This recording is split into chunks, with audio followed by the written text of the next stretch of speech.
Hello viewers, Mami Mapao gi nifuga taruk lagshuba episode asida pumnamapu taramna okchari amadi mamang episode kidamakta mayamna thambirakiba feedback amani suggestions singidamaktasu haininga leitana thagatpa phongdokchari. Ngasigi episode asida pujarakliba mapao singasi kari karino haibadu thamjage. Cookie, Chin, Mijo Furuk ki Laurok Kumhai, Good Festival gi Mapauna, Ahan Boina Thamjari. Anishu Boina Thamjari, Maram Chanu Haina Mingthonba film ama release Taukibagi Mapao. Nungsi Kongchat film gi premiere show gi Mapauna, Ahum Subo Oina Thamjari. Marishu Basina, Ningtibi Nonglik Haina Mingthonba film amagi Yaifatoni gi Mapauni. Ngai Lutna Haina Mingthonba, Cookie Furuki, Gospel Visual Album gi Mangarak Shuba Volume release Taubagi Mapauna Manga Shubo Oina Thamjari. Taruk Shuba Amadi Ngasigi Aroiba Mapao Asina Manitex 2018 gi Isay Nongmai Amadi Fashion Event kaya galoina Pangtok Kiba Mapauni. So folks, Haujik Ngasigi Ahanba Mapao Oina Thamjari ba Cookie, Chin, Mijo Furuk ki Laurok Kumhai Good Festival gi Mapao Asi may impami asi.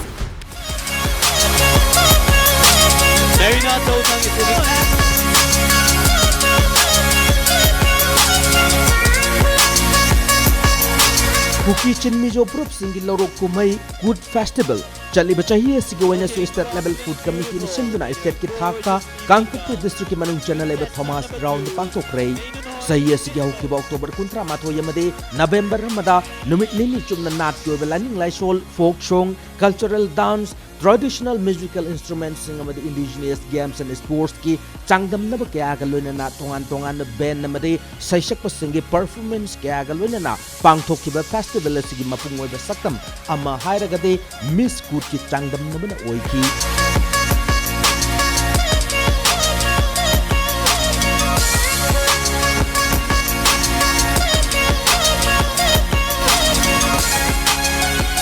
I love the color of her dress, looking absolutely gorgeous.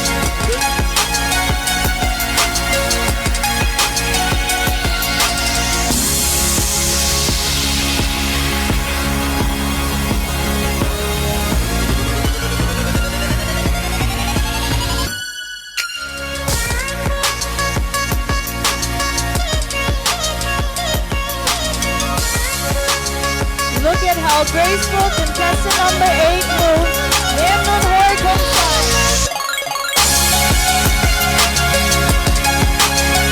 That was contestant number 9, the lovely Nimnun Nemkipgen.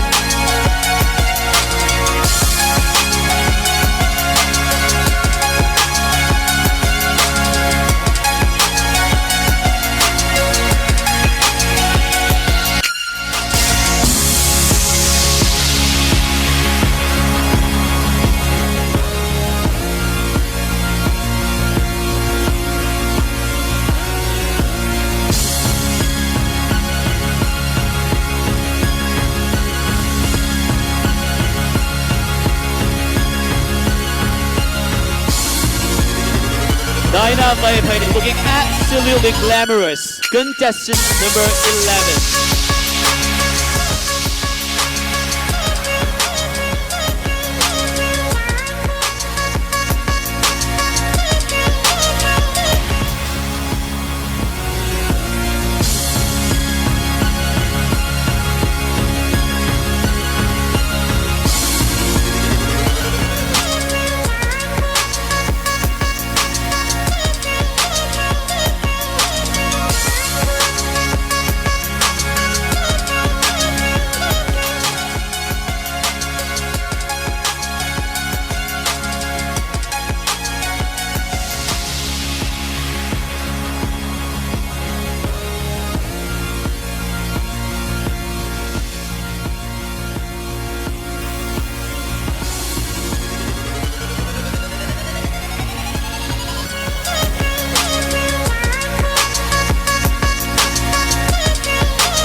It has been a long desire that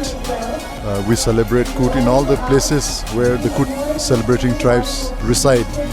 So with the law and order situation improving, this has been one major step, and the festival was brought this side to Kangpokpi. Besides that, also this is the first year anniversary that the government has given us the district of Kangpokpi. So the people in general and we as Kut committee members are also very enthusiastic that we celebrate Kut in a place where we have maximum joy and maximum celebration. Then of course about logistics, it's a bit difficult here because we have to get most of the things from Imphal. And then if when we do it in 1MR, being a policeman, there are so many things which becomes easy for us. But here, though it is very enjoyable, one has to be a bit more careful.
Kumja sigi Miss Kut ki lemjaningai waraba title nengnei hoi haukitna lupa lak amagi managa loinana phangbangam ki Wunchan ki lunleng amadi erni naisial anina mathangchin lupa listing humputra manga amadi yangkai ga loinana first runners abamadi second runners of the title sing phangbangam na ki tongan ufuruk ki sahendi chanu kunna saruk ya ki pachangdam naba sida subtitle phangmangam ki basa hindi manga busu lupa listing taramanga gi sel gi manasing kushinaki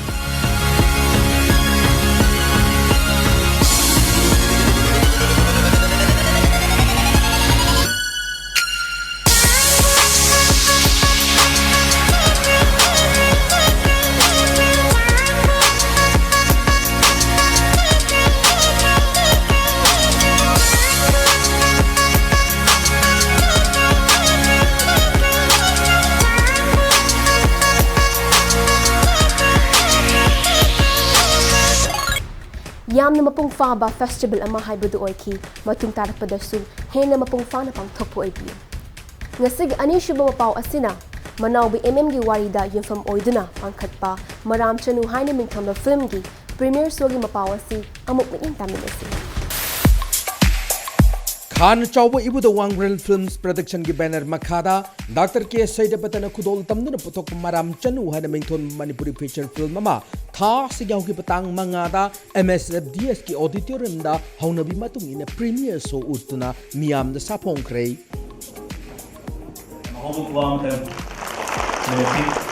K. Ranjitamadi Ashok Maibumani na Putok level film say Manaubi gi Warida Biz Gupta Laishramna the screenplay amadi lamjing lamtak gi thodang lawduna pankat panei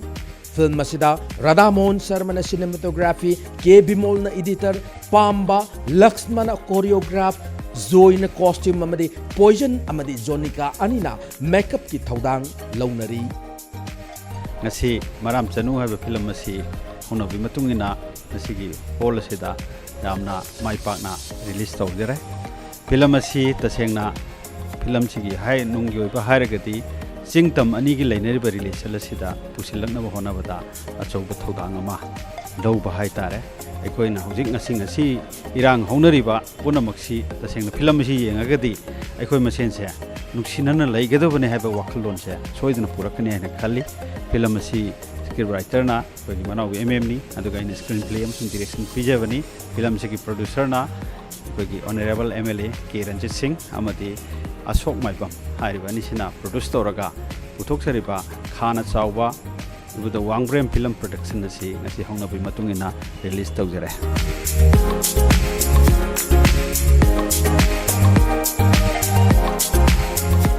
Bebek Alina Saipanba, Kongbar Lapam Nilachandra ki Sairol Singbu, Arbin Namadi Omolata Hudrom Anina, Sahek Tamliba film Masida, Gokul, Reddy, Abi Kundrakpam, Nongtang Anbi Madi Omolata Ching Kayana, Maruiba Mamiro Singoina, Saktam Langli. Khana Chauba Ibudo Wangbrand film production gi ahamba oiba Maram Chanu hariba film asida aina Maram Chanu hariba nupi asi sajabani aduga aigi oinadi main role haragadi sisna ahambani ado ko na matungda namiba budilai ado release tawbudi nga sisna ahambani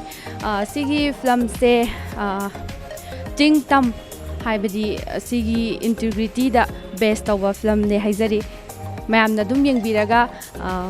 kamaina tawge haibado mayam punna mi eng taminasi film cinema matamna film jida kayani awanu ngai haitare awanu ngai si awa bai saruk tire lai gidre seng harabada aidi hoi senapati da namgani habsida kogi masagi senapati ji kogi sum irangi zone amana nadi kogi wakhan di leijaba adu hek challaga ek namura kan dadi masagi khundu da yamna lagmiba khunja sing haitare yamna ing chikpa keno moina yamna kayani massage standard amom loi laina bunga torambe adu da sunatani khoina tawriba khoina lairiba mafam sidagi so adi support na singba yamna phange aduna adi asina khara nungai bai tare nungai ba matang ni film jiga dubu awaba matang di thoidona laigidra film ji keno dadi adu baina film ji da saktam langjari se Alexander aina character ma khagni aigi ming hidrom omolata ai se sigi film sida playback singer amadi film sigi part amoina sum sarugya jabane ado film sida playback singer amoina ai isai sakpo phangjabase yamna nungai se mayamna su penbi ki isai something ai kitang sakjaba sida isda makha tabasu hena sakpo ngamboi jage Iramdam asigi chingmi tammi anigi marakta nungshi mari chesin hangadaba matamga chunaba film ni mayam su soidana na interview Haujik amu nungsi kongchat haina mingthomba film ama release tawkhibagi mapao asi amu kamdogano haibadu punnan ing tambi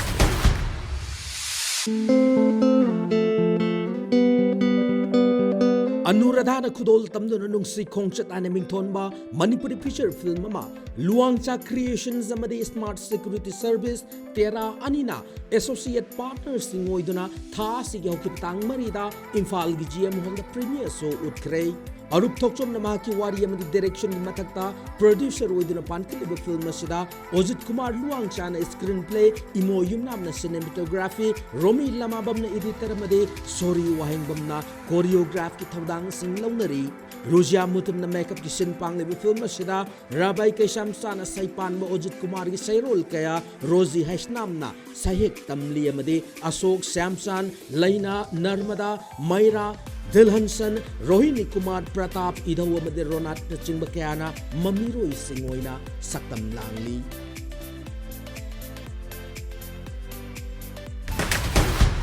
Mapung fa kiba, kontungkum yong kiba nungsi kongchat la haibadu kangnaba, mayam si soidana na interview. And viewers, now it's the time for a short little break. We will be back soon.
Welcome back, mayam amuk tahan taram okcheri. Ngasige mari shubu oine thamjeriba. Ningtibi nonglik haina mingthonduna puthokadaba Manipuri feature film gi yaifa thoni pangthokkhibagi mapao asi amuk na intaminasi.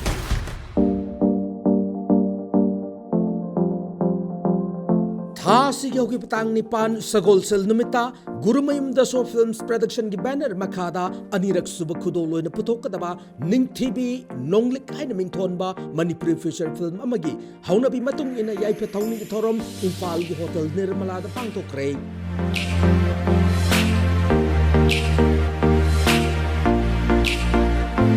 Manipur Film Su International Film Festival Singda Shang Mangamnan Bahot Nabi Matau Tare Hana Art and Culture Minister L. Jente Kumana Thoroma Yaratuna Manipur Filmmaker Singda Apul Tauki Ningtibi Nong Had Film Nase Krishna Kumar Gurumayam Diwari Yamade screenplay da Masamang Putokuna Made M. Nirmala Chanuna Lamjing Lamtaktuna Putokadabani Manipuri feature film Mashida Boni Soma Amade Saga Chimakayana Maru Yamandu Islingoina Sakam Langadori Gurumayum Dasu Filmski Anishubu Kudol Soyana Mai Papo Ibiu Haina Thamjeki Nasige Manga Suboyna Thamjeriba Ngai Lutna Konte Haina Mingthonduna Cookie Gospel Visual Album Ama release Tawkibagi Mapao Asi Amo Na intaminasi.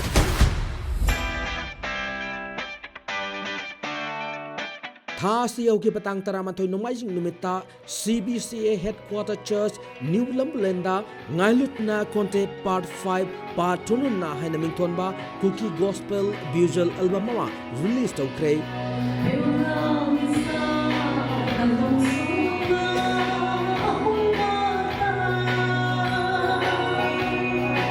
Hoino tawthang na sehek tamlebu music album masi release tawbugi thorma duda lungnai neng tawthang Lengnai song Haukif Hamade, Dedem Haukif Ahumsu, guest artist sing on Saruk Yaki.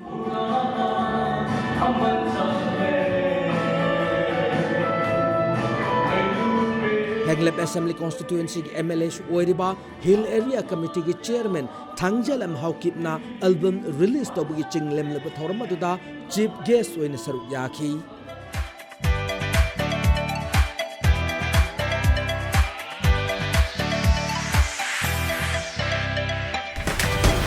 Mapung faba gospel ama oiduna miyam na pamnaba soiduna oibiu. Hawjik ngasigi taruk shuba amadi aroibu oina thamjeriba Manipur International Textile Expo Manitex 2018 ga mari lainana isay nongmai amadi fashion ga mari lainaba event kaya pangthokkibagi mapao asi amo na intaminasi. Hi everyone! Mayam Ningol Chakoba su kamain to wiki and happy Ningol Chakoba to every Ningols out there. Aisu Ningol Chakoba se chatpudi chacharui aduga ngasu karadum hen na chasanjare hai tare ngasi so leibaga mari lainana do mayam su nungaina ngasi ge Ningol Chakoba gi event asi imunga punna celebrate obiram gadra hai na su hai khanje. And right now we are here at the Manipur International Textile Expo Manitex lamboy khong nang khong dani aduga ngasi gi masigi event asi the Manipur gi oiba tongan ba community singi adagi ima ibel singi oiba handloom amadi textile singi pothokaya su pothokli loinana we have very special news which is a fashion week ama chupna fashion parade pangthok jagani ado mayam su sing soi sedana yeng balak piyu and let's go find out what's there, what's more. And aina haibada chitaw ba kay lady bage haibadu punna yeng minarusi. Manipur International Textile Expo Manitex 2018 Lamboy khonang khong dalibu Manipur Trade and Expo Center da thasi yang kipatang manga dagi hongdo ngarang tang tara manga fawa mai pang thokre. Directorate of Handloom and Textiles Government of Manipur Nisin pangtok betoramadu hongdok pada ZTV Sarigama Park Contest finalist singi manung chalak rabi lamdam sigi sagnai rabi sashakpi takhelambam mandakini gi mafamda Manipur lengang lupa lakh taragi senfam incentive oina piragani hana Chief Minister N Biren Lauthoki. One of the best competitors 2018 gi Sarigama Pagi ZTV gi simani an hai Mana sakoi sai doi taba kan aisu am phajagre aduna magi numit taba final gi ra karino taba kan vote longna bane madui numitu madiba matam kai thokpiro aduga mobile da mangonda vote pinanaba mayam se hekta pak sanamga pirasi mangonda madum kadang ai haijage aduga sarkar ki side te gisu mage aduga performance mamit tang labi napi masaduna mage honna jamanna mana madugi all India ki competition level da yauraga mana final babuga sangdana tawba ngamido madugi recognition tawbo ina madugi respect tawbo ina madugi kai khudabot bo ina final lawgera lawroira akoi mayam khaina raga lupa lakh tara di mangoda pirasi edina bai khoi lemna rabani he khalak phaga amade expo sigi manung chana tongan ba mapung parab isai nomai amade fashion event kaya su pangthoki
aina hoje unajaga doriba miyo asi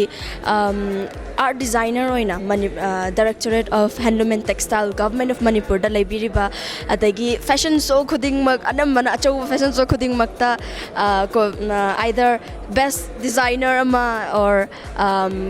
coordinator oina laibiriba khoigi yamba tabo bachani haida Hello Mami Mapao. So Manitex ki matang expose ki matang da petang warol khradang thambi bayagadra Like Manitex is all about like it's a trade expo. Like we plan out like not we means Directorate of Handloom and Textile plan about like something like we need to promote about the handloom and like we have a fashion show too. Like it's a fashion week for 7 days. Namely like Panthoibi, Keet, Imphal East, Ukrul, Senapati, Chuchampur, like all the districts, like they are taking part. Like from the every district we have designer for our Directorate of Handloom and Textiles. They are called cluster designer. So they are showcasing their product. That's almost handloom, diversified garment, outfit ready to wear. Yeah, something which is very traditional. Like even fashion show, the promoter wise, it's very important. Even lots of people love to wear. If we like promote with the help of models and designer, so mainly we have to promote the handloom. That's a main motive of Manitex. Apart from the fashion show, Manitex ki expo sinahai tare ne ko aikhogi phisabi singi oina aina taza bada kon gum khara pithok pagum tazai edo kamaina to bano sigi matang haibe Akhoigi Manipur gi laiba district mayam se asigi already akhoina screening ama tawthu ebo ko aduga konji fly shuttle lumji 1800 kon neba. Like we are giving to the weaver so that they can weave and they can promote our handloom. That's eco-friendly and like we are using only our product. Wow, it's so great to talk to you, man. It's my pleasure to talk with Mami Mapao and with my with my favorite model, Strela Thaunauzam. Thank you so much, da. Wow, that was such a great talk with another great fashion designer of Manipur, Bobo Chalestrom.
Manitex ki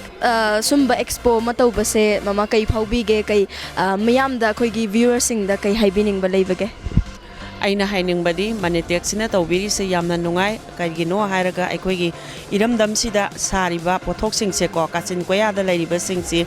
mayam mamang de spot tawba ngamdana lairiba se aikoina lausan bire haiga makoigi damakda aikoigi iramdam gi pothok se ningol chakauba lakpa sida aikoina export tawba se yam nungai jeyena ikali Manitex puthalle handaki aikoigi Manitex na sinba Manipur Handloom and Textile gi matang sidi aidi yam phajana hainingi kaino da punsida sigi thabakse ahamasu oiredana Manitex na sinbase tungdasu Manitex na thinba matamda sidai hena chauna sinba oisunu ko adu aidi pot ki wadi aidi moina kasama yamna pami hairabanina aiji pot yam yoning manina ko manina ne aina ne papi bi thoe haibadi discount zum tore sari do oiro rani pido oiro rani pije 15000 leidana 17000 ga leibase aina kaide khangbra aina ne moina nak tasina pamabra pami hai adidi 13,500 piro ko have ko hoi have ko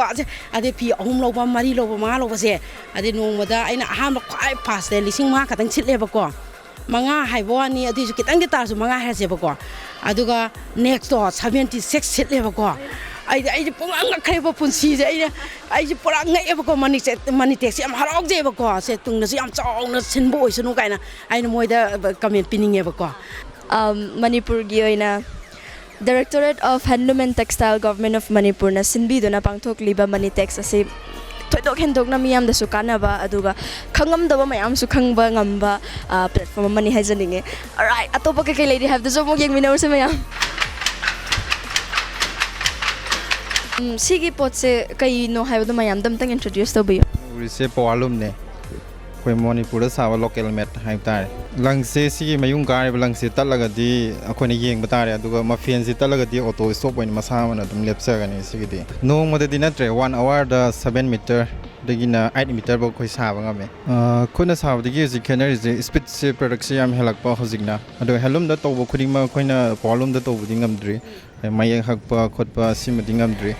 adu koi zekat ki machine koi try to ge na dikana honari hojik phogri mayek puthok ngamna ba koi panthoibi.com je ka koi gi Manipur gi Handloom and Handicraft Corporation Limited ki magi project amagi makhada koi gi Manipur da leriba weaver mayam ka adagi artisan mayam moina saba poche koi Manipur da budi yole ka ada Manipur gi outside ta kamaini yoni moidi ka aduna moi gi damakta koina online platform ama share mane ba adi moi gi pot mayam se koi gi koina lauraga aduga koi gi website ta thagalaga mapan gi outside ta koina minor product se thana ba tawune ba khudai oina dang yomba da di mapan di kamai shit kani natra akoi Manipur ka tane ba khudai senari se adu khudai sida koi samna ha si jewelry box kumba si size ka adi simaina si moi gi jewelry box oira su yare ka idai sida aduga koi gi sum samna ha si purse kumba semi se ka adagi si cap ka semai se ka adagi makan akoi gi moi gi designer na moina puthor ba mayam do si samna slippers oina dum sinna ba yai ko si jo si carry bag akoi gi hoji polythene thingram ni na carry bag sigum ba sawa adagi file cover even si file cover bok dum seme ba khoi na ko koi si profit ki damaka tawu na te ba artisan mayam bu moi gi market to moi marketing to bi gen khoi na launch to ba ken on de ba si project ne ba tari tamruga thaba phangdum mkhai bu aigi as a society gi makhadagi skill development have tare like thaba phangdrgusu handloom gi product khusa haiba mayam leibnina mapalnom da like India manung su dum supply to gudoba supply order mayam ai phange dubu krisra paisa what bidigi aina produce to bangam su mayam lai aduga handicraft gi pothok su akhoi gi like Tamil district di raw material like bamboo cane aduga uning thau gumba phajana phangmrina sina handicraft gi pothok si phajana pothoraga like I'm planning to supply to also export promotion council of India ba malaye adugumba thabak to mi ai unabrina outside state outside country gumsu thaning ba adu income si generate toguni plus weaving center gumale hangan ba adudi lots of thousands and thousands of women do ꯊꯕꯛ ꯄꯤ ꯍꯥꯏꯒꯅꯤ ꯑꯗꯨ ꯑꯣꯏꯔꯗꯤ economic ꯁꯤ ꯅꯨꯄꯤꯒꯤꯗꯃꯛꯇ ꯏꯀꯣꯅꯣꯃꯤꯛꯁꯤ increase ꯇꯧꯒꯅꯤ festive ꯁꯤꯖꯟꯁꯨ ꯈꯔ ꯋꯥꯠꯂꯤꯕꯅꯤꯅ ꯑꯩꯈꯣꯏꯗꯤ ꯐꯤꯔꯣꯟꯒ ꯍꯦꯟꯗꯤꯀ꯭ꯔꯥꯐꯀꯤ ꯍꯥꯏꯕꯗꯤ ꯃꯇꯝꯗꯣ ꯈꯔ ꯋꯥꯠꯂꯤꯕ ꯍꯥꯏꯕ ꯇꯥꯔꯦ ꯑꯗꯨꯅ ꯄꯣꯠ ꯆꯩꯗꯤ ꯈꯔ ꯌꯣꯟꯕꯁꯤ ꯋꯥꯠꯂꯦ ꯑꯗꯨ ꯌꯦꯡꯕ ꯃꯤꯗꯤ ꯌꯥꯝ ꯂꯥꯛꯑꯦ ꯐꯖꯩ ꯍꯥꯏꯗꯤ ꯂꯧꯕꯗꯤ ꯂꯧꯗꯕ ꯑꯗꯨꯕꯨ ꯑꯩꯗꯤ ꯐꯖꯩ ꯍꯥꯏꯕꯗꯣ ꯏꯠ ꯏꯟꯀꯣꯔꯦꯖ ꯃꯤ ꯑꯦꯟ ꯗꯦꯟ ꯍꯧꯖꯤꯛ ꯂꯧꯗ꯭ꯔꯁꯨ ꯑꯩꯗꯤ ꯌꯥꯝꯅ ꯋꯥꯈꯜ ꯄꯤꯛꯇꯦ ꯍꯥꯏꯕꯗꯤ ꯑꯩꯕꯨ ꯍꯥꯏꯕꯗꯤ ꯃꯈꯣꯏꯅ ꯐꯖꯩ ꯍꯥꯏꯕꯗꯣ ꯃꯔꯝꯗꯤ ꯑꯩꯁꯨ ꯑꯗꯨꯝ ꯀꯝꯄꯅꯤꯗꯣ ꯍꯧꯔꯤꯕꯅꯤ나 ꯑꯗꯨꯝ ꯋꯥꯈꯜ ꯀꯩꯁꯤꯔ ꯅꯨꯡꯉꯥꯏꯇꯕ ꯇꯧꯕ ꯂꯩꯇꯦ So ꯍꯟꯗꯛꯀꯤ ꯑꯦꯛꯁꯄꯣꯁꯤꯒꯤ ꯑꯦꯛꯁꯄꯤꯔꯤꯌꯦꯟꯁ ꯍꯥꯏꯇꯥꯔꯦ ꯀꯃꯥꯏꯅ ꯇꯧꯕꯤꯈꯤꯒꯦ ꯍꯥꯟꯅ ꯀꯩꯅꯣꯒꯤ ꯍꯦꯟꯂꯨꯝ ꯇꯦꯛꯁꯇꯥꯏꯜꯒꯤ ꯃꯦꯂꯥ ꯀꯌꯥꯁꯨ ꯌꯥꯎꯔꯛꯑꯦ ꯁꯔꯁ ꯐꯤꯌꯔ ꯑꯗꯨꯒ ꯑꯇꯣꯞꯄ ꯃꯦꯔꯥ ꯍꯧꯆꯣꯡꯕ ꯁꯉꯥꯏ ꯂꯣꯏ ꯌꯥꯎꯔꯛꯑꯦ ꯑꯗꯨꯕꯨ ꯍꯟꯗꯛꯀꯤꯁꯤ ꯈꯤꯇꯪ ꯇꯣꯉꯥꯟꯕ ꯑꯗꯨꯃꯥꯏꯅ ꯈꯜꯂꯤ ꯍꯥꯏꯕꯗꯤ ꯍꯥꯟꯅꯗꯒꯤ ꯍꯦꯟꯒꯠꯅ ꯁ꯭ꯇꯦꯟꯗꯔ ꯂꯩꯕ ꯃꯤꯁꯤꯡꯗꯨꯁꯨ ꯑꯗꯨꯒ ꯁ꯭ꯇꯣꯔꯁꯤꯡ ꯃꯌꯥꯝꯁꯨ ꯏꯁꯥꯒꯤꯁꯨ ꯈꯔ ꯍꯦꯟꯒꯠꯂꯦ ꯍꯥꯏꯇꯥꯔꯦ ꯈꯔ ꯅꯨꯡꯉꯥꯏꯕ ꯍꯦꯟꯒꯠꯂꯦ ꯍꯥꯏꯅ ꯍꯥꯏꯖꯔꯤꯕ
One of the best designers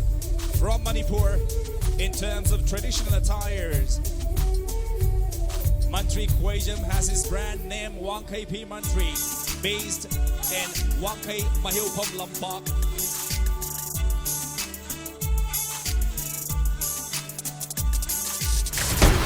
ꯌꯥꯝꯅ ꯃꯄꯨꯡ ꯐꯥꯕ ꯆꯤꯡ ꯂꯦꯝꯕ ꯊꯧꯔꯝ ꯑꯃ ꯑꯣꯏꯈꯤ ꯃꯅꯤꯄꯨꯔ ꯂꯩꯉꯥꯛꯀꯤ ꯊꯧꯁꯤꯜ ꯃꯥꯏ ꯄꯥꯛꯄ ꯁꯣꯏꯗꯅ ꯑꯣꯏꯕꯤꯌꯨ ꯃꯈꯥ ꯇꯥꯔꯛꯄꯗꯁꯨ ꯍꯦꯟꯅ ꯃꯄꯨꯡ ꯐꯥꯅ ꯄꯥꯡꯊꯣꯛꯄ ꯉꯝꯕ ꯑꯣꯏꯕꯤꯌꯨ and viewers ngasiga oinadi matang asida kainanabiki tanja adu yaurakle adumapu aikagi channel asibu YouTube ta subscribe tawiduna like nambiba feedback amari suggestions sing comment tawirambadi matam chuppagi oina kawbiganu mayambu khurumje